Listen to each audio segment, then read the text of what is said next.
Paz do Senhor Jesus, queridos irmãos, sejam muito bem-vindos à segunda aula do curso Métodos de Estudo da Bíblia do Instituto Cristão Essência. Na primeira aula, nós começamos a falar do método de estudo OICA, observação, interpretação, correlação e aplicação. E nós estudamos a observação e a interpretação. Eu gostaria de deixar destacado algo a respeito da interpretação antes de nós passarmos para a correlação. Veja, só existe uma única interpretação das Escrituras, uma única interpretação. Aí você pode pensar assim, mas irmã Márcia, de uma mesma passagem bíblica, os mestres e pregadores, eles vão abordar inúmeros assuntos. Sim, isso é verdade, porque a palavra de Deus é viva e eles estão falando de diversas aplicações, que é o que nós vamos ver na aula de hoje, mas não de interpretação. O que é realmente a interpretação? A interpretação é a mensagem original do agiógrafo, aquele homem que foi inspirado pelo Espírito Santo para escrever aquela determinada passagem das Escrituras. Então, no texto em questão que nós começamos a estudar na primeira aula, 1 Tessalonicenses 5:17, e a perícope, que é os versículos 16, 17 e 18, regozijai-vos sempre, orai sem cessar, em tudo dai graças, porque esta é a vontade do nosso Deus. Então, nesse texto em questão, quando Paulo escreve isso à igreja de Tessalônica, ele tinha um objetivo ao escrever esse texto. Ele tinha um objetivo e este objetivo, o objetivo original, a mensagem original aos seus primeiros destinatários, que foi a igreja de Tessalônica, é a interpretação, é a mensagem que o Espírito Santo quer falar conosco hoje. A mesma mensagem que ele estava dando para os tessalonicenses é a mensagem que ele deu para a igreja em todas as eras e a nossa igreja atualmente. Então, a interpretação é uma só, uma única interpretação. Então, se dois intérpretes da palavra de Deus, dois exegetas, quiserem trazer interpretações diferentes, pode ter certeza que um deles está errado, porque a interpretação é única. Então, nós vimos observação, interpretação, e agora vamos para a correlação. O que é a correlação? O próprio nome já diz, são os textos que estão relacionados ao texto que nós estamos estudando, correlacionados. O que nós vamos fazer na correlação? Veja as referências bíblicas de cada um destes versículos, verificando outra ideia parecida na Bíblia. Para isso, você pode usar uma chave bíblica, você pode usar um livro onde você vai obter todos os versículos que são correlacionados, né? Quais são os versículos que nós poderíamos encontrar que se correlacionam com os versículos que estamos estudando? Nós poderíamos encontrar vários, mas eu vou dar alguns exemplos. No versículo 16, nós poderíamos encontrar, por exemplo, Filipenses, capítulo 4, versículo 4, que diz: alegrem-se sempre no Senhor. Novamente direi, alegrem-se. E no versículo 17, nós poderíamos encontrar a carta de Paulo aos Efésios, capítulo 6, versículo 18. No versículo 18, nós poderíamos encontrar a carta de Paulo aos Romanos, capítulo 1, versículo 21, e a carta de Paulo aos Efésios, capítulo 5, versículo 20. Veja, eu citei alguns exemplos aqui, mas vocês poderiam encontrar outros exemplos, como esse que eu ainda li para vocês, de Filipenses 4:4, onde Paulo está escrevendo a igreja aos Filipenses, dizendo: alegrem-se sempre no Senhor. E depois ele diz: novamente eu digo. Por que ele fala isso numa carta? Porque ele está enfatizando. Ele está dizendo: eu vou dizer 2 vezes. Se alegrem sempre. Não apenas se alegrem, mas se alegrem sempre. Lembra que nós estudamos na primeira aula que está um complemento para o verbo alegrem-se. Então, Paulo está dizendo a mesma coisa aos Filipenses que ele está dizendo aqui aos Tessalonicenses. Essa correlação que a gente faz é tão importante, queridos. Principalmente, é claro, a gente deve fazer isso sempre, mas principalmente quando você encontra um texto difícil na Bíblia. Sim, porque nós vamos entender que há alguns textos difíceis de compreensão na Bíblia. A maior parte das escrituras é de fácil compreensão. Porém, há alguns textos que se tornam difíceis, inclusive são textos que ficam sendo debatidos, às vezes durante décadas, por teólogos que não chegam a uma conclusão. Então, esses versículos, quando você se deparar com um versículo difícil de compreensão, aí sim você precisa realmente encontrar outros versos correlacionados para que você possa comparar, para que você possa interpretar melhor. Muito bem, então vamos partir para a aplicação. Lembra? OICA, observação, interpretação, correlação e finalmente nós chegamos na aplicação. O que é a aplicação? O próprio nome já diz. Como é que você vai aplicar o texto que você estudou? Veja, você gastou o tempo, se debruçou no texto para observá-lo, para interpretá-lo, para encontrar versículos correlatos. E agora chega a parte talvez mais importante. Óbvio que ela é a última, porque ela só pode vir depois que as outras foram encontradas. Veja como isso é importante, porque há algumas pessoas, inclusive até pregadores, que chegam com a proclamação da palavra das Escrituras e vão direto para a aplicação. E às vezes eles trazem aquela aplicação sem observar e sem interpretar. Provavelmente a aplicação vai estar equivocada. Porque primeiro você precisa saber o que o autor quis dizer, para depois trazer a aplicação, obviamente. Então a aplicação é muito importante nos discursos do Senhor Jesus, queridos, nos sermões do Senhor Jesus. Se você analisar, a porcentagem maior dos sermões de Jesus era a aplicação. Então, a aplicação é muito importante. A aplicação vai te dizer o que é que eu faço agora com as Escrituras. Por quê? Só quando eu aplico realmente, literalmente, no dia a dia, as Escrituras que eu estudei na minha vida é que eu tenho autoridade. Você pode memorizar a Bíblia toda e você pode até compreendê-la e interpretá-la corretamente. Mas se você não aplicá-la na sua vida, você não tem autoridade nenhuma. Você se lembra daquela passagem bíblica onde os filhos de Cefas, o sumo sacerdote, eles vão expulsar um demônio? E eles vão expulsar o demônio em nome de Jesus, a quem Paulo prega. E quando eles vão expulsar o demônio, veja, eles sabiam como se expulsava demônio, qual era o método de expulsão, era em nome de Jesus.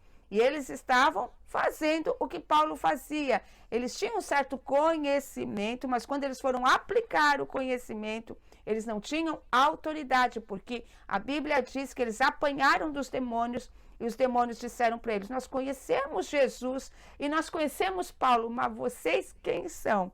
Então eles apanharam, foram envergonhados por não ter autoridade. Quando você prega a palavra de Deus e você não vive a palavra que você prega, você não tem autoridade. Então, para que você tenha autoridade, você precisa viver a palavra, aplicá-la na sua vida. Então, das possíveis aplicações, então aí é que está, quando aquilo que eu falei anteriormente. Então, você vê um mesmo pregador você vê vários pregadores pregando a mesma mensagem de forma tão variada e diferente. Não é que as interpretações são diferentes, mas as aplicações são muitíssimas. É por isso que a palavra de Deus é viva. Então, das possíveis aplicações, de todas as aplicações, quando você estiver estudando a palavra de Deus, escolha, quando você estiver estudando aquela perícope, escolha de todas as aplicações que você percebeu, aquela que Deus quer que você execute, colocando o problema e a sua solução. Como assim? Porque, na verdade, às vezes nós que somos pregadores da palavra de Deus, muitas vezes a gente estuda a palavra para pregar, não é assim? E, na verdade, sempre que nós estudamos a palavra, primeiro nós temos que estudar para aplicá-la primeiro na nossa vida. Então, antes de levar a aplicação para a igreja, isso é importantíssimo também, você trazer a aplicação para a igreja, antes disso, pense na sua vida. Como que você pode aplicar aquela palavra que você estudou e como que aquela palavra vai te corrigir ou vai te consolar. Então, eu gostaria de ler aqui o que o escritor Walter Henriksen, que é o autor deste livro, Métodos de Estudo Bíblico. Inclusive, alguns elementos da nossa lição eu tirei deste livro, apoiei neste livro, tá? Então, eu quero ler para vocês como que esse autor, ele aplicou este versículo de 1 Tessalonicenses 5:17, aliás, toda a perícope de 16 até 18, na sua própria vida. Escute o que ele diz aqui. Sobre dar graças, ele coloca no versículo 18. Ele está falando agora da sua própria vida. Ele diz: não é um dos meus pontos fortes. Tenho a tendência de resmungar acerca de tudo. Então, veja, o autor, ele começou a pensar na sua própria vida e entendeu que ele não obedecia de jeito nenhum este versículo, porque ele resmungava quase de tudo. Depois ele diz: eu me regozijo, mas nem sempre. Então, ele conclui o seguinte: sinto-me culpado de ingratidão. Ainda ontem me dei conta de que não tinha agradecido a minha esposa todo o trabalho duro que ela faz cozinhando, mantendo a casa, cuidando das crianças e muitas outras coisas. Proponho-me diante de Deus a começar a refrear esta ingratidão e substituí-la por expressões verbais de agradecimento. Vou desculpar-me com o Senhor e também com minha esposa e pedir-lhes perdão. Esta semana, todo dia pedirei a Deus que me ajude nisto, nas minhas devoções matinais, e procurarei pô-lo em prática durante o dia. Falarei disso também com os meus filhos e lhe pedirei que chamem a minha atenção por qualquer falha minha quanto a expressar gratidão à minha mulher e ao Senhor. Veja que coisa linda. Como este método, ele realmente pode ser eficiente, porque ele tem que sair do papel, assim como o autor deste livro fez. Veja, ele percebeu como ele estava errado, a exortação do Senhor na sua vida através da palavra de Deus. Ele não apenas percebeu, mas ele resolveu, além de reconhecer o seu pecado, ele resolveu se consertar com Deus e também com as pessoas que também ele era ingrato. E além disso, ele também resolveu pedir para que alguém o ajudasse em sua prestação de contas. E nisso foram seus próprios filhos. A igreja do Senhor, ela precisaria ter essa cultura de prestação de contas. E seria muito bom que cada um de nós tivéssemos alguém especial, de confiança, crente em Jesus, obviamente, que pudesse nos ajudar em nossos fracassos, em nossas falhas, para que nós precisássemos prestar contas uns aos outros e assim, dessa forma, crescer em Cristo Jesus. Amém, queridos? Então, nós vimos a primeira coisa das possíveis aplicações, escolha aquela que Deus quer que você execute, no caso, cada um de nós. A segunda, veja a ideia eixo da passagem. A ideia eixo da passagem é a palavra ou uma frase em torno do qual o pensamento gira. O principal empenho desta passagem é exortar alguma ação ou ensinar uma doutrina. Se é ação, centralize-se nos verbos. Se é doutrina, centralize-se nos substantivos. Para que você possa entender melhor, queridos, veja. Em toda a Bíblia Sagrada, nós vamos ter ou uma doutrina ou um princípio bíblico que é mais voltado para a ação.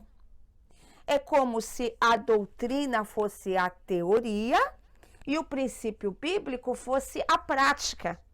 E nós temos que aliar a doutrina com a prática. Então, por exemplo, na carta de Paulo aos Romanos, a carta de Paulo aos Romanos, ela é recheada de doutrina. Ela é o livro das Escrituras que tem mais doutrina.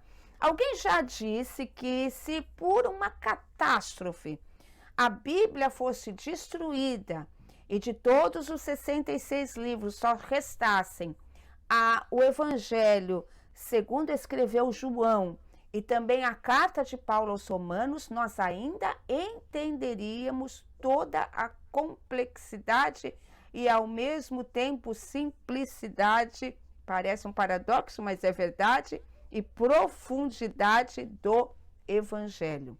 Mas é óbvio que nós sabemos que a palavra de Deus diz que tudo vai passar, mas a palavra dele não passa, né? Muitos já tentaram destruir esta palavra, essas escrituras, queimando pessoas na fogueira e tudo mais, mas o Senhor, através dos santos escolhidos de Deus, preservou a sua palavra, as escrituras, né? Glória a Deus por isso.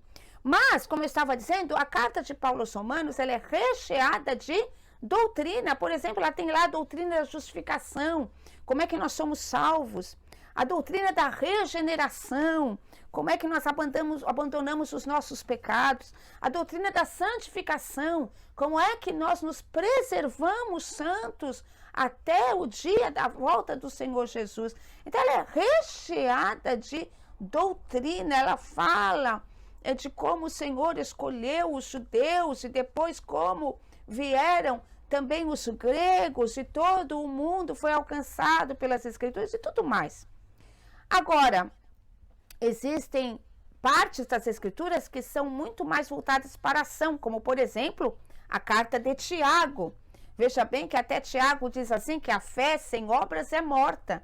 E alguns indoutos disseram, Tiago está indo contra Paulo, porque Paulo diz que a salvação é só pela fé, e agora Tiago está dizendo que a fé sem obras é morta. Será que Tiago está dizendo que agora a salvação é pelas obras? Obviamente que não. O que Tiago estava explicando é, a salvação é somente pela fé, mas a prova de que estamos salvos é quando fazemos boas obras, né? Todo salvo vai ter boas obras como consequência, né, da salvação que recebeu. Agora, eu estou falando tudo isso para mostrar esse segundo passo da aplicação, que é pensar, isso que eu estou estudando agora é doutrina ou é ação? Então, se for doutrina, eu vou pensar mais no substantivo. Se for ação, eu vou pensar mais nos verbos. Então, eu percebo através do meu gráfico que você está vendo aí no slide, que o que Paulo está ensinando nessa perícope é mais ação, né? E ele fala regozijai-vos, ele fala orai, ele fala dai graças, é voltado mesmo para a ação do crente. E aí você está vendo o meu gráficozinho, você viu que eu coloquei ali, que o meio da oração, o meio para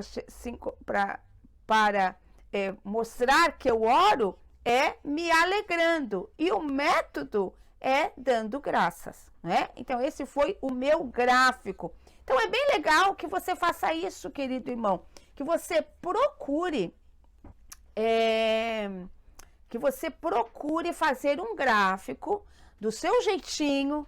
Tudo isso vai te ajudar a memorizar, a se aprofundar, a lembrar depois, porque a Bíblia diz que o Espírito Santo, ele vai nos ajudar lembrando aquilo que nós estudamos, para que no nosso dia a dia nós possamos viver a palavra, aplicar a palavra, e principalmente se você for um obreiro, uma obreira que prega, que ensina, você está realmente preparado para isso. Também quando você for aconselhar alguém, em todos os momentos, né, nós precisamos estar cheios da palavra de Deus, ok? Muito bem, queridos irmãos, então nós terminamos de estudar o método OICA, observação, interpretação, correlação, aplicação. E agora nós vamos, antes de nós começarmos os outros métodos, não é? Nós vamos primeiro falar um pouquinho sobre as técnicas de memorização. E aí você vai pensar, meu Deus, técnica de memorização em um curso teológico, para que isso, não é? Então, eu quero te dar apenas um exemplo. A importância de você memorizar as escrituras. Depois, você vai ver alguns links que eu vou mandar para você, para te aprofundar sobre essa questão de memorização e também falando dessa importância. Mas eu quero dar só um exemplo para você. Como é que o Senhor Jesus enfrentou a tentação no deserto? Como foi? Como é que ele enfrentou? Cada vez que ele foi responder para o tentador, o que ele disse? Está escrito. Está escrito. Então, o Senhor Jesus, ele enfrentou o deserto, e deserto é um símbolo do momento difícil na vida do cristão, sempre foi este símbolo na palavra de Deus. É um tipo do sofrimento que o cristão vai passar, todo cristão vai passar pelo deserto. Então, ele enfrentou dizendo, está escrito. Por quê? Porque ele tinha a palavra no seu coração e na sua memória. Agora, veja, não basta apenas ter a palavra, a gente está falando muito sobre isso. Por quê? Porque o Satanás, o acusador, o inimigo, também usou a palavra. Ele disse assim, ó, já tira daqui, porque também está escrito, aos seus anjos dará ordem a teu respeito. Ele está falando o quê? Citando o Salmo 91. O diabo também tem a palavra memorizada. Porém, ele não interpreta corretamente. Por isso que a gente estudou a interpretação. O que ele faz? Ele distorce as escrituras, porque ele não sabe interpretar. Na verdade, até acredito que ele saiba interpretar, mas ele tem o objetivo de distorcer as escrituras. Então, ele distorceu com Jesus e ele vai distorcer até a volta do Senhor. E, infelizmente, muitos que não vão se dedicar ao estudo da palavra de Deus vão acabar sendo levados por esse engodo do inimigo. Então, é muito importante que a gente memorize as escrituras. Então, vamos falar um pouquinho sobre as técnicas de memorização? Você tem aí no seu slide a curva do esquecimento. Nós precisamos entender que muitas vezes nós não gravamos, não memorizamos aquilo que nós estudamos por causa dessa curva do esquecimento. Foi feito um estudo científico que fala que, você prestou atenção, olhe para o slide, você vai perceber que o estudo diz o seguinte: quando nós ouvimos algo, mesmo que nós estejamos interessados no assunto, nós, depois que ouvimos aquele assunto, no mesmo instante que nós ouvimos, nós temos 90 a 100% de retenção. Se nós prestamos bem atenção, nós podemos até ter 100% de retenção, mas de 90 a 100% de retenção. Agora, 20 minutos depois, vocês estão vendo ali no gráfico? 20 minutos depois, nós vamos ter apenas 45% de retenção daquilo que nós estudamos. Olha quanto que nós perdemos daquilo que nós ouvimos. Veja, 24 horas depois, isso aqui é decepcionante. Um dia depois de você ter estudado, você pode perder até 80%, você fica só com 20% daquilo que você estudou. Agora, pense em 7 dias, você está vendo aí, em 7 dias você perde 90%, você só reteve 10% na tua memória. E em 30 dias, 5%. Então, veja, olhando para esse gráfico da curva do esquecimento, você pensa, realmente é importante estudar técnicas de memorização para memorizar tanto a Bíblia quanto aquilo que nós estudamos sobre ela. Você sabia que nos Estados Unidos há um campeonato nacional de memorização da Bíblia? Sabia, pastor Júnior? É lindo de ver, você pode procurar no YouTube, eles chamam de National Bible Bee. E eles fazem uma coisa digna de Hollywood.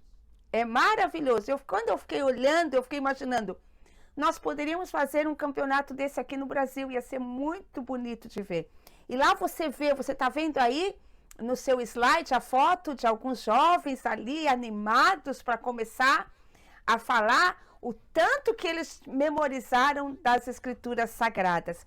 E eles fazem uma coisa maravilhosa, aqueles jovens falando, os atores discursando e presenteando essa geração que ama as escrituras sagradas. Agora, para que você possa memorizar, é necessário que você crie um estado mental de alta concentração. Estado mental de alta concentração.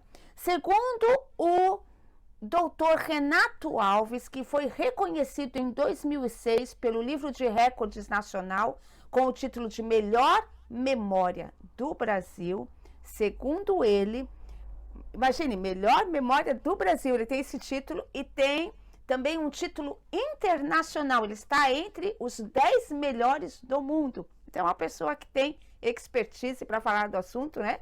Então, ele fala que nós temos que ter esse estado mental de alta concentração. E nós vamos falar de 4 passos fundamentais para ter esse estado mental de concentração, tanto para ler a Bíblia, veja, eu vou abrir um parênteses aqui, eu estou trabalhando durante esse mês com um grupo de mulheres de uma determinada igreja.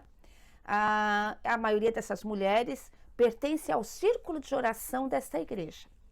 E nesse seminário que eu estou trabalhando com elas, eu pedi para que elas escrevessem um impedimento espiritual que elas pudessem ter. Eu dei algumas sugestões do que poderia ser um impedimento espiritual, poderia ser, por exemplo, a falta de perdão, não poder perdoar alguém, a acusação do inimigo, e aí por aí vai. A maioria delas colocou como impedimento espiritual, dessas 50 mulheres, a maioria colocou como impedimento espiritual a falta de concentração na leitura da Bíblia. A maioria delas escreveu que elas não conseguem ler a Bíblia, que elas têm muito sono quando vão ler a Bíblia, que elas não conseguem entender a Bíblia, que elas não conseguem interpretar, e eu vou conversar com elas na nossa próxima reunião, lendo a ficha delas e descobrindo que a maioria passa por isso. Eu vou conversar sobre isso, sobre esse estado mental de alta concentração. Então, nós vamos falar sobre esses 4 passos fundamentais. E sabe qual é o primeiro? O primeiro passo? Motivação. Isso mesmo, motivação. Para que você memorize, para que você se concentre na sua leitura, seja da Bíblia ou de qualquer livro. E às vezes, queridos, pode ser algum livro, não é, que você não tenha muito interesse. Porque tem alguns que você tem mais interesse e outros menos. Agora vamos falar da palavra de Deus mesmo, das Escrituras Sagradas. Existem alguns livros nas Escrituras Sagradas que são de mais difícil leitura. Por exemplo, eu tenho uma das alunas do Instituto, ela veio falar comigo que ela estava lendo o livro de Números e que ela não estava gostando do livro de Números, perdão, livro de Levítico, que ela não estava gostando do livro de Levítico, não estava gostando nada do livro de Levítico, estava muito difícil para ela ler. E depois que eu expliquei para ela a importância que tem o livro de Levítico, ela falou, agora sim, agora eu vou ler de uma forma diferente. Você está vendo? Porque ela foi motivada para a leitura. Então, a primeira coisa, o primeiro passo para criar esse estado mental de alta concentração é a motivação. Você que tem que estar motivado. E como que você faz para estar motivado? Você pensa no que você vai ganhar fazendo aquela leitura, quais são os benefícios que você vai ter fazendo aquela leitura ou procurando memorizar partes ou versículos da Bíblia. Então, motivação. Escute, eu quero dizer uma coisa. Você sabe que o Senhor, Deus, Ele ama pessoas motivadas? Você já viu na palavra de Deus que cada vez que Ele chama alguém, Ele diz assim, ó, se esforça e tem bom ânimo. O que é uma pessoa de bom ânimo? É uma pessoa animada, uma pessoa motivada. Eu descobri que o Senhor não gosta de pessoas desmotivadas, de pessoas desanimadas. Esforça-te e tem bom ânimo, que eu te ajudo, que eu serei contigo. Então, nós precisamos primeiro da motivação. E quais são os outros passos, irmã Márcia? Você vai ver na terceira aula deste curso, ok? Nós vamos ficar por aqui. Um grande abraço. Veja lá nossas redes sociais, nos siga, fale conosco. Nós vamos ficar muito felizes de ouvir o seu testemunho, de ouvir as suas sugestões e até as suas críticas construtivas, tá bom? Deus abençoe.